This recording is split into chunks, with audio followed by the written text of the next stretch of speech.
Bailey, who's had a huge week and is sitting in 4th position, is currently 13th, so he's out, as is Mario Mola, who's sitting in 2nd position. Richard Varga still leading. He is in 3rd, and one of the other guys who can stop Murray. Such, coming up, this is still uphill. You can see the guys still putting their feet in their bike shoes, and that's all about momentum and rhythm. Richard Murray's currently sitting in 6th position in a big group there. You can see chasing and trying to close down this breakaway of 3.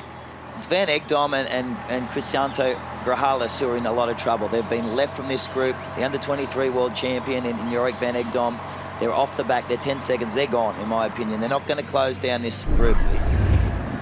Well, a quick word or gesture from Skuman to Igor Polyansky to communicate. Let's move together. Let's work together. Let's take our turns, make them short and sharp. And why let this chase pack tack onto the back of us? So, you want to see where you're going. It's that little chicane turn is quite tricky, and in the wet, I'd hate to be sitting 7 or 8 people back and not getting that straight line shot at it. Polyansky's back wheel just slid out there a little bit. He was lucky to save that, if you saw from the chopper shot, and he is really giving it some here. He knows he spent a lot on that stage 1 run. Yeah, and the 2 Spanish on the back.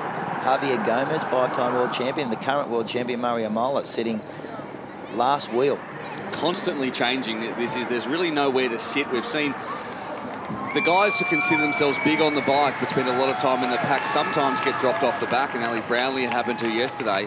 And constantly the tactics are changing. It's a mental game as much as anything. And then we saw an amazing performance at Rio where he outsplit his countryman Richard Murray to get the bronze medal, with Richard finishing 4th. So it'd be great to see Henry do well.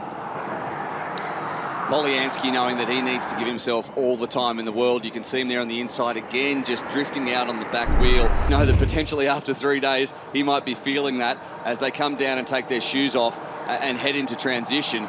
It's Mario Mola off the back. Mario Mola off the back. It appeared up that top corner as well that his back wheel was sliding a little bit, so maybe he's just become a little bit too wary of the conditions, and sometimes you can have one little error like that and it just rattles your nerves. Agreed, but he is a very, very good runner, probably one of the best runners in the world.